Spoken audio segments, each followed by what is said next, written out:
Chat കാണും. ദേ Kichu sun full കാണാവോ chat? ഇതാണ് എൻ്റെ ചാറ്റ് കാണിച്ചുകൊണ്ടാണ് ഞാനിത് പുറത്ത് വിട്ടത് കേട്ടോ, അല്ലെങ്കിൽ ഞാൻ ഒരിക്കലും വിടത്തില്ലായിരുന്നു മോനെ. വേണ്ടേ കിച്ചു ഞാൻ തമ്മിലുള്ള ചാറ്റാണ്, സബ്സ്ക്രിപ്ഷൻ്റെ കാര്യമാണ്. അപ്പൊ എൻ്റെ കുഞ്ഞ് മോനെ കിച്ചു, നീ സമ്മതിച്ചുകൊണ്ടാണ് അമ്മ ഇത് ചെയ്തത്. പിന്നെ മോൻ ഗുഡെന്ന് പറഞ്ഞുകൊണ്ടാണ്. മോൻ അന്ന് എന്നോട് പറയായിരുന്നേ അമ്മേ അത് വേണ്ട കേട്ടോ എന്ന് പറയായിരുന്നു, അമ്മ ഇത് ചെയ്യത്തില്ലായിരുന്നു മോനെ. മോൻ ഗുഡ് നന്നായെന്ന് പറഞ്ഞുകൊണ്ട് മാത്രമാണ് ഞാനത് ചെയ്തത്. തുടങ്ങി അന്നാണെന്ന് നിങ്ങൾ ഓർത്തോണം. എൻ്റെ തുടങ്ങി അന്ന് 500 സബ് കഴിഞ്ഞോട്ടോ. അപ്പൊ കിച്ചു എന്താ എന്നോട് പറഞ്ഞ മറുപടി? നിങ്ങൾ മേലെ ഇത് ചെയ്യരുതെന്നല്ല പറഞ്ഞത്, നിങ്ങൾ ഇനി ഇത് ഒരിക്കലും ചെയ്യരുതെന്ന് കിച്ചു അന്ന് എന്നോട് പറയുമായിരുന്നെങ്കിൽ മോനെ കിച്ചു അമ്മ സബ്സ്ക്രിപ്ഷൻ തുടങ്ങത്തില്ലായിരുന്നു. പക്ഷെ മോൻ എന്നാ പറഞ്ഞെന്നറിയോ? ഗുഡെന്ന്. അതിനുശേഷം ഞാൻ പറഞ്ഞ 600 കഴിഞ്ഞ് 150 രൂപയാണ്. അപ്പൊ കിച്ചു പറയാട്ടാ 150. നിങ്ങൾ കണ്ടോ? എന്നെ വെറുതെ വിട് കിച്ചു എന്നെ വെറുതെ വിട്. പിന്നെ നമുക്ക് രണ്ടുപേർക്കും അറിയുന്ന പല കാര്യങ്ങളുണ്ട് അല്ലെ കിച്ചു? ഫ്യൂച്ചർ വരെ ബാധിക്കുന്ന കാര്യങ്ങളുണ്ട്. സോ അതെന്നെ കൊണ്ട് പറയിപ്പിക്കരുത് കിച്ചു. എന്റെ കുഞ്ഞ് നിന്നെ ചേട്ടനായിട്ട് കണ്ടുപോയി, ഇനി എന്നെ കൊണ്ടൊന്നും പറയിപ്പിക്കരുത് കിച്ചു. ഞാൻ ക്യാൻസർ വന്ന് ഇനി ഞാൻ മരിച്ചാൽ പോലും എനിക്ക് നീ ഒന്നും ചെയ്യണ്ട. എന്റെ ഋതപ്പൻ, എന്റെ കുഞ്ഞ്, ഞാൻ പ്രസവിച്ച എന്റെ ഒരേ ഒരു കുഞ്ഞ്, നിന്നെ ഞാൻ ആ ഋതപ്പനേക്കാൾ കൂടുതൽ ഞാൻ സ്നേഹിച്ചു. നിന്നെ ഞാൻ ഋതപ്പനേക്കാൾ കൂടുതൽ ഞാൻ നിനക്ക് എന്റെ സബ്സ്ക്രിപ്ഷൻ കിട്ടിയ പൈസ വരെ ഞാൻ നിനക്ക് തന്നു. ഒരുപാട് പൈസകൾ ഞാൻ ഉറക്കമൊളിച്ച്, ഞാൻ ആൽബങ്ങൾ ചെയ്തത്, ഞാൻ ഉറക്കമൊളിച്ച് ഗൾഫിൽ പോയി പ്രമോഷൻ ചെയ്തത് എല്ലാം ഞാൻ നിനക്ക് അതിന് ഒരു ഓഹരി ഞാൻ നിനക്ക് തന്നിട്ടുണ്ട്. നീ അതെല്ലാം വാങ്ങിച്ചിട്ടുണ്ട്. ആ ചാറ്റുകളെല്ലാം എൻ്റെ കയ്യിലുണ്ട്. പക്ഷെ ഞാൻ കാണിക്കത്തില്ല കിച്ചു. നീ അല്ല ഞാൻ. നിന്റെ അമ്മ സ്വന്തം പെറ്റതള്ള നിന്നെ ഇട്ടിട്ട് പോയതൊട്ടുള്ള 1.5 വയസ്സുള്ള ഒട്ട കഥകൾ വരെ എന്നോട് നീ പറഞ്ഞു വെച്ചു. കൊല്ലത്തെ വീട്ടിൽ വെച്ച് നീ അനുഭവിച്ച, ചെറുപ്പത്തിൽ അനുഭവിച്ച കാര്യങ്ങൾ വരെ നീ എന്നോട് പറഞ്ഞിട്ടുണ്ട്. രാഹുൽ ദാസിനെ പറ്റി എന്നെ പറ്റി പറയുന്നല്ലോ സബ്സ്ക്രിപ്ഷൻ. ഞാൻ സബ്സ്ക്രിപ്ഷൻ അല്ലേ തുടങ്ങിയുള്ളൂ നിയമപരമായിട്ട്. നിയമവിരുദ്ധമായിട്ട് ഞാനൊന്നും ചെയ്തിട്ടില്ലല്ലോ. കിച്ചു നീ ഇപ്പോഴല്ലേ 1 വർഷമായിട്ടല്ലേ നീ ഇപ്പം സ്വന്തം കാര്യം നിൽക്കാൻ തുടങ്ങിയ കാര്യങ്ങളൊക്കെ. ഇതിനു മുന്നേ ഒരു രാഹുൽ ദാസ് ഉണ്ടായിരുന്നു. ചിങ്ങവനം ഭാഗം, കൊല്ലാട് ഭാഗം, അതുപോലെ ഈ പൊങ്ങന്താനം, ഈ Thrikkodithanam police station, Vakathanam police station ഒന്ന് തിരക്കി നോക്ക് രാഹുൽ ദാസിനെ പറ്റി. അറിയാനുള്ളവരോടാണ് ഞാൻ പറയുന്നത്. എന്നെ കുറ്റപ്പെടുത്തുന്നവരെ. എന്തായാലും രേണുസുതി അങ്ങനെ ഒരു നിയമവിരുദ്ധമായിട്ടൊന്നും ഞാൻ ചെയ്തിട്ടില്ല. ഇതിനകത്തൊന്നും എഴുന്നേറ്റ് വന്നേ പറ്റത്തുള്ളൂ എന്റെ ഋതപ്പന് വേണ്ടിയിട്ട്. നിനക്ക് ആ കുഞ്ഞിനോട് ഒരു തൊള്ളി സ്നേഹം ഉണ്ടായിരുന്നെങ്കിൽ, നീ ഇത്രയും വരുമാനം നിനക്ക് കിട്ടുന്നുണ്ടല്ലോ, നീ 1 രൂപയ്ക്ക് ഒരു മുട്ടായി നീ അവന് മേടിച്ചു കൊടുക്കോ? നിന്റെ അനിയനല്ലേ? എനിക്കൊന്നും വേണ്ട കിച്ചു നിന്റെ. ഞാൻ നിനക്ക് തന്നിട്ടേ ഉള്ളു പൈസ. അതിന് കണക്ക് പറഞ്ഞല്ല. ഘട്ടങ്ങളിൽ പോലും ഞാനുമില്ലായിരുന്നു. ഈ അമ്മയും നീ കുറ്റം പറഞ്ഞ നിന്റെ അളിയനും ചേച്ചിയൊക്കെ ഉള്ളായിരുന്നു. ഓരോ കുറ്റത്തിന് പോലീസ് സ്റ്റേഷൻ വരെ കയറി ഇറങ്ങി ഞാനായിരുന്നു. എനിക്ക് ഒരു സ്നേഹവും എനിക്ക് തരണ്ട. എന്നെ വന്ന് കാണണ്ട. ആരുടെ വിഷമം തീർക്കാൻ എന്നെ വന്ന് കാണും. ഇന്ന് വരെ കണ്ടുമില്ല, വിളിച്ചുമില്ല, മിണ്ടിയില്ലല്ലോ. വേണ്ട, ഇനി ഇത് വേണ്ട. എന്നെ വെറുതെ വിട്ടേക്ക്. ഈ ഉള്ളവളെ വെറുതെ വിട്ടേക്ക്. ഞാൻ ചത്താലും എന്റെ ശവം പോലും നിങ്ങൾ ആരും വന്ന് കണ്ട് എന്നെ ഒരു റീത്ത് പോലും ആരും സമർപ്പിക്കണ്ട. എന്നെ വെറുതെ വിട്ടേക്ക്.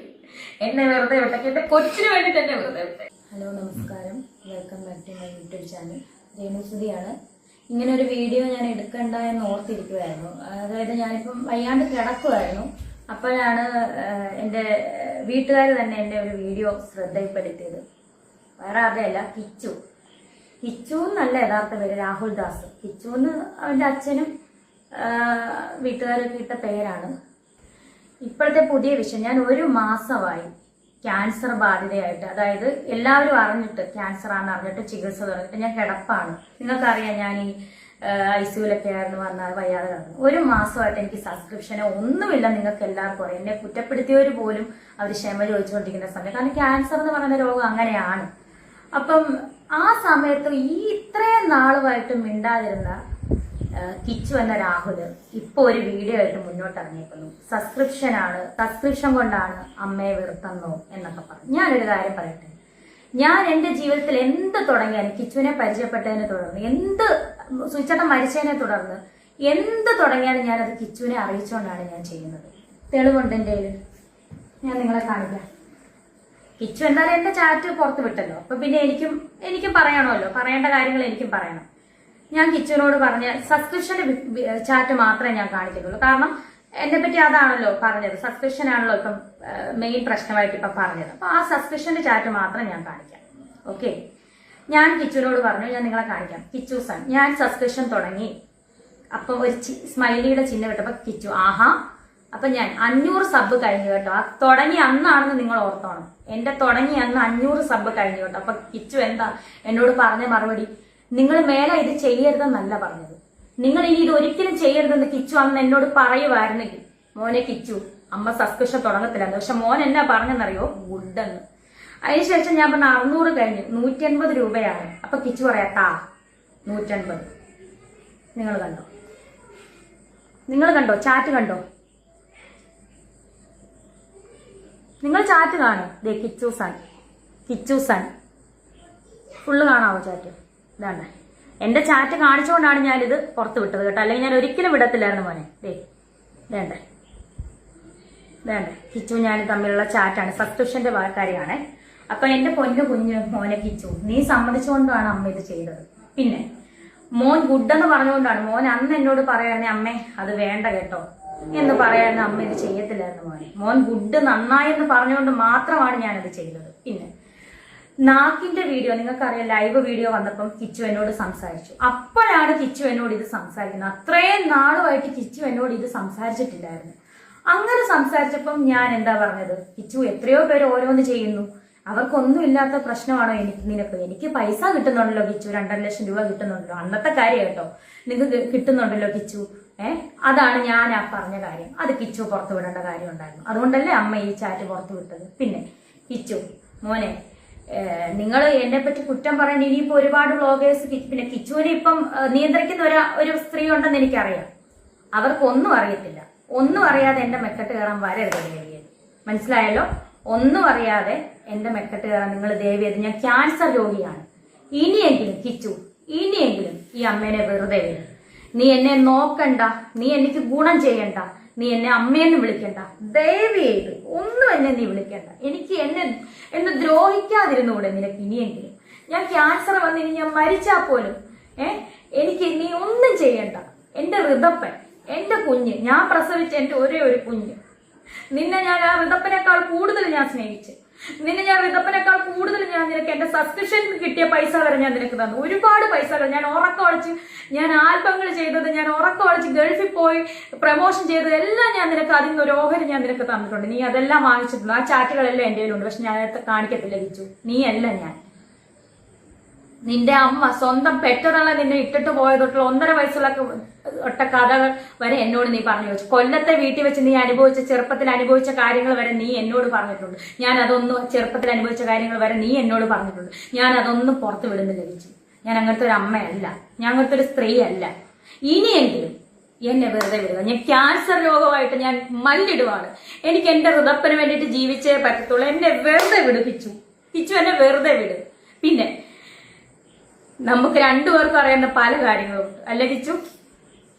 ഫ്യൂച്ചർ വരെ ബാധിക്കുന്ന കാര്യങ്ങളുണ്ട്. സോ അതെന്നെ കൊണ്ട് പറയിപ്പിക്കരുത് കിച്ചു. എന്റെ കുഞ്ഞ് നിന്നെ ചേട്ടനായിട്ട് കണ്ടുപോയി. ഇനി എന്നെ കൊണ്ടൊന്നും പറയിപ്പിക്കരുത് കിച്ചു. രാഹുൽ ദാസിനെ പറ്റി എന്നെ പറ്റി പറയുന്നല്ലോ സബ്സ്ക്രിപ്ഷൻ. ഞാൻ സബ്സ്ക്രിപ്ഷൻ അല്ലേ തുടങ്ങിയുള്ളൂ നിയമപരമായിട്ട്. നിയമവിരുദ്ധമായിട്ട് ഞാനൊന്നും ചെയ്തിട്ടില്ലല്ലോ. കിച്ചു, നീ ഇപ്പോഴല്ലേ 1 വർഷമായിട്ടല്ലേ നീ ഇപ്പം സ്വന്തം കാര്യം നിൽക്കാൻ തുടങ്ങിയ കാര്യങ്ങളൊക്കെ. ഇതിനു മുന്നേ ഒരു രാഹുൽ ദാസ് ഉണ്ടായിരുന്നു. ചിങ്ങവനം ഭാഗം, കൊല്ലാട് ഭാഗം, അതുപോലെ ഈ പൊങ്ങന്താനം, ഈ Thrikkodithanam police station, Vakathanam police station ഒന്ന് തിരക്കി നോക്ക് രാഹുൽ ദാസിനെ പറ്റി. അറിയാനുള്ളവരോടാണ് ഞാൻ പറയുന്നത്. എന്നെ കുറ്റപ്പെടുത്തുന്നവരെ. എന്തായാലും രേണുസുതി അങ്ങനെ ഒരു നിയമവിരുദ്ധമായിട്ടൊന്നും ഞാൻ ചെയ്തിട്ടില്ല. അങ്ങനെയുള്ളവർ കുറച്ചും കൂടെ അറിയണമെങ്കിൽ ആ പോലീസ് സ്റ്റേഷനിലോ അല്ലെങ്കിൽ ആ നാട്ടിലോ, കൊല്ലാട് നാട്ടിലോ ഒന്ന് കിച്ചുവിനെ പറ്റി, രാഹുൽ ദാസിനെ പറ്റി തിരക്കി നോക്ക്. അപ്പൊ എനിക്കതും പറയായിരുന്നല്ലോ രാഹുലെ. കിച്ചു, ഇനിയെങ്കിലും എന്നെ ഇനി അമ്മയെന്ന് വിളിച്ചില്ലേലും കുഴപ്പമില്ല, എന്നെ ഇനി ഉപദ്രവിക്കാതെ വിടുക. ഞാൻ നിന്നെ ദ്രോഹിക്കാൻ വരുന്നില്ല. എന്നെ ഉപദ്രവിക്കാതെ വിടുക. ഞാൻ ഒരു ക്യാൻസർ പേഷ്യന്റ് ആണ്. ഞാൻ നിങ്ങളുടെയൊക്കെ നിന്റെ കാല് പിടിച്ച് ഈ അമ്മ പറയാം. എന്റെ നെഞ്ചത്ത് അടിക്കാൻ പറ്റത്തില്ല. കിക്ലൈൻ കിടക്കുന്നതുകൊണ്ട് ഞാൻ അടിച്ചു കഴിഞ്ഞാൽ എനിക്ക് വേദനിക്കും. ഞാൻ കാല് പിടിച്ച് പറയുക. എന്നെ ഇനി നാക്കിട്ട്, എന്നെ ഇനി കുത്തി, ഇനി എന്നെ സംസാരിപ്പിക്കരുത്. എനിക്ക് വയ്യ. ഇനി എന്റെ പേരെടുത്തിടരുത്. എനിക്ക് ഗുണം ചെയ്തില്ലേലും എന്നെ ദ്രോഹിക്കാതിരിക്കുക. എന്റെ കുഞ്ഞിനെ ഓർത്തിട്ട് ഇതിനകത്തുനിന്ന് എഴുന്നേറ്റ് വന്നേ പറ്റത്തുള്ളൂ. എന്റെ ഋതപ്പന് വേണ്ടിയിട്ട്. നിനക്ക് ആ കുഞ്ഞിനോട് ഒരു തൊള്ളി സ്നേഹം ഉണ്ടായിരുന്നെങ്കിൽ, നീ ഇത്രയും വരുമാനം നിനക്ക് കിട്ടുന്നുണ്ടല്ലോ, നീ 1 രൂപയ്ക്ക് ഒരു മുട്ടായി നീ അവന് മേടിച്ചു കൊടുക്കോ? നിന്റെ അനിയനല്ലേ? എനിക്കൊന്നും വേണ്ട കിച്ചു നിന്റെ. ഞാൻ നിനക്ക് തന്നിട്ടേ ഉള്ളു പൈസ. അതിന് കണക്ക് പറഞ്ഞല്ല.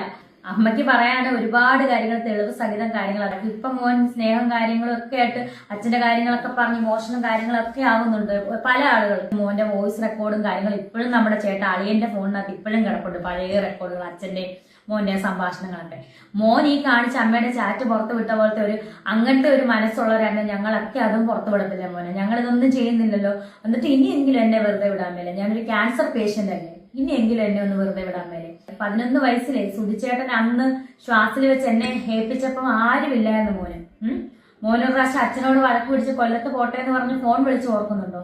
അന്ന് അവരെന്തുവാ പറഞ്ഞ മോനെ, ഇങ്ങോട്ട് വരണ്ട, അവിടെ അച്ഛന്റെ അമ്മയുടെ കൂടെ നിന്നാ മതി. ഇതൊക്കെ മോനെ എനിക്ക് ഓർമ്മയുണ്ട്. പക്ഷെ മോൻ അതൊന്നും ഓർമ്മ കാണത്തില്ല. ആപത്ത് ഘട്ടങ്ങളിൽ പോലും ആരുമില്ലായിരുന്നു. ഈ അമ്മയും നീ കുറ്റം പറഞ്ഞ നിന്റെ അളിയനും ചേച്ചിയൊക്കെ ഉള്ളായിരുന്നു. ഓരോ കുറ്റത്തിന് പോലീസ് സ്റ്റേഷൻ വരെ കയറി ഇറങ്ങി ഞാനായിരുന്നു. വേറെ ആരെങ്കിലും ഇപ്പൊ നിന്നെ ഈ കൊണ്ടു നടക്കുന്നവരാരുമില്ലായിരുന്നല്ലോ ഒന്ന്. ഇനി എന്നെ കൊണ്ട് പറയിപ്പിക്കലിരിച്ചു. ഇനി ഇതിൽ കൂടുതൽ എനിക്കൊന്നും പറയാനില്ല. ഇനി എന്നെ വെറുതെ വിടുക. ഇത് നിന്നെ പറ്റിയുള്ള എന്റെ ലാസ്റ്റ് വീഡിയോ ആയിരിക്കും. ഇതൊക്കെ ലാസ്റ്റ് വീഡിയോ ആയിരിക്കണം. നിന്നെ പറ്റി, ഈ രാഹുൽ ദാസിനെ പറ്റി അല്ലെങ്കിൽ കിച്ചുവിനെ പറ്റിയുള്ള ലാസ്റ്റ് വീഡിയോ ആയിരിക്കണം ഇതെന്റെ. ഇനി എന്നെ കൊണ്ട് വീഡിയോ ഇടിപ്പിക്കരുത് കിച്ചു. എനിക്ക് വയ്യ. ഞാനൊരു ക്യാൻസർ പേഷ്യന്റ് ആണ്. ഒരു ക്യാൻസർ രോഗിയായിട്ടുള്ള ഒരാളുടെ മനസ്സ് എത്രത്തോളം വേദനിക്കുന്നുണ്ടെന്ന് നിങ്ങൾക്കറിയാം. ഡോക്ടേഴ്സ് ഇപ്പോഴും പറഞ്ഞിട്ടുള്ളത് എന്റെ മനസ്സിനെ വേദനിപ്പിക്കരുതെന്നാണ് ചേച്ചിയോടൊക്കെ പറഞ്ഞിട്ടുള്ളത്. നിങ്ങൾ ഉദ്ദേശിക്കുന്ന പോലെ അല്ല എന്റെ അസുഖം. നിങ്ങൾ ഓർത്ത ക്യാൻസർ, ബ്രസ്റ്റ് ക്യാൻസർ, അതല്ല എന്റെ അസുഖം.